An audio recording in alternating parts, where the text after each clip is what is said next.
Bani Amon, dan Tuhan menyerahkan mereka ke dalam tangannya.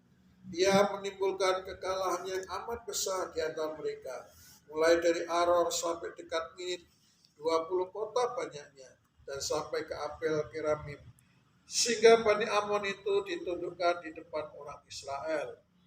Ketika Yefta pulang ke Mispa ke rumahnya, tampaklah anaknya perempuan keluar menyusul dia dengan mengukur bana serta menari-nari.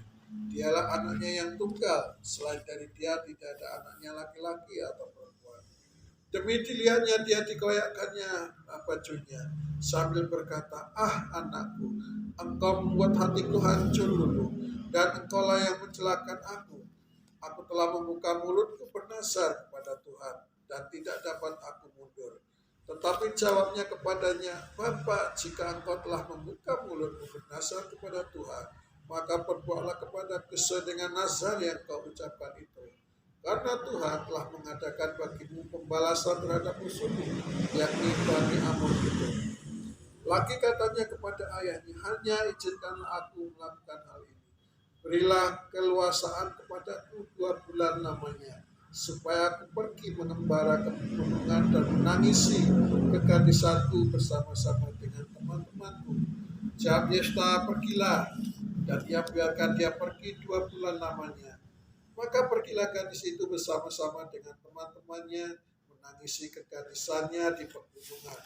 Setelah lewat kedua bulan itu, kembalilah ia kepada ayah Yefta ini, sehingga Yefta ini memiliki kepribadian yang berpendirian dan memiliki satu sifat yang istimewa, yang disebut mungkin kalau kita itu menjadi satu ciptaan baru, kita belajar menjadi satu ciptaan baru.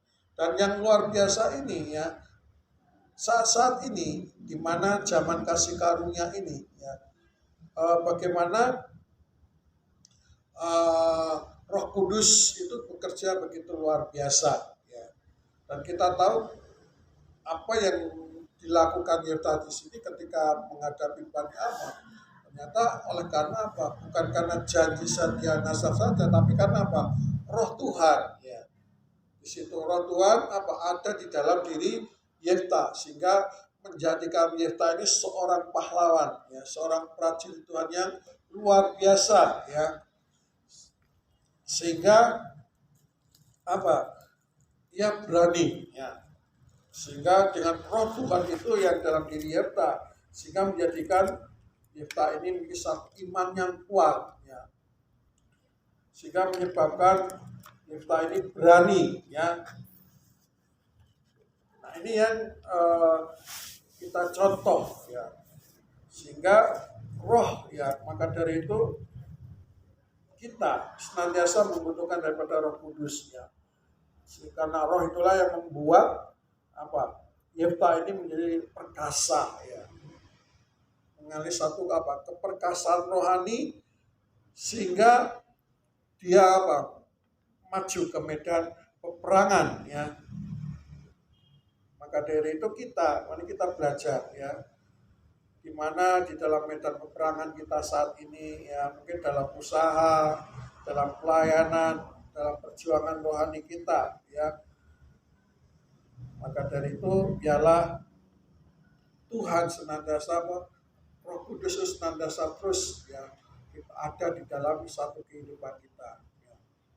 Kita harus diperbarui, hari dari demi hari roh kita.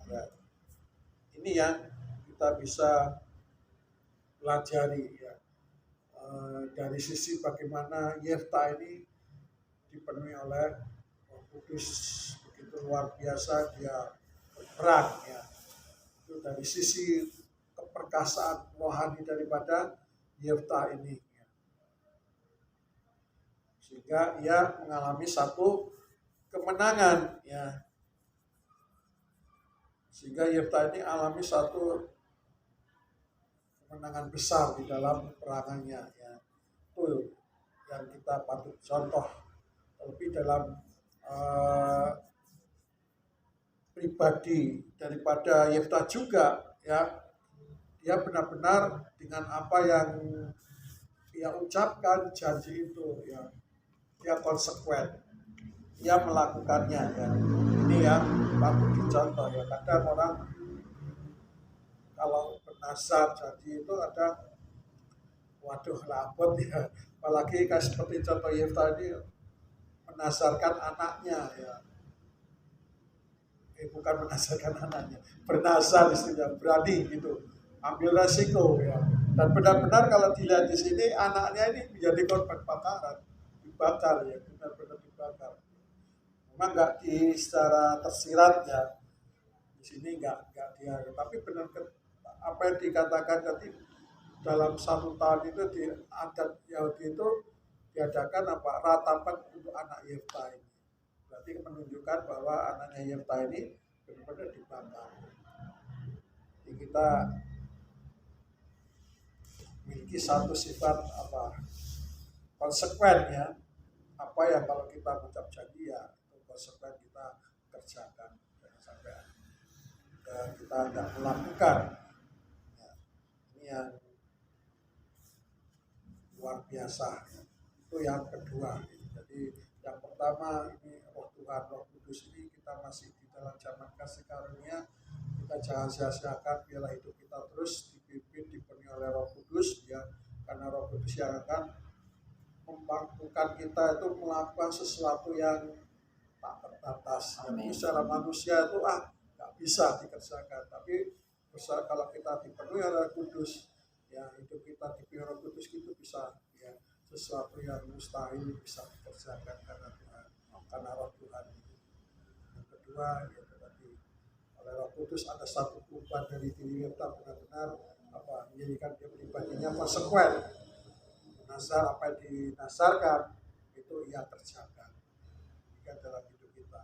Jadi kalau kita nasar ya kita harus hati-hati ya, jangan sampai kita janji sesuatu kepada Tuhan di mana itu sebetulnya kita nggak bisa melakukan, jangan jadi jadian gimana bisa kita lakukan ya Tuhan itu ya. Tuhan ya, ialah renungan firman Tuhan menjadi berkat bagi kita bersama ya. Ya kita bisa saja ya, Tuhan kalau mau berkati aku rumah, aku akan kerjakan ini gitu. Gak apa-apa. Mau botakkan kepala gue gitu ya. Berkati gitu ya. Mancing-mancing Gusti Allah.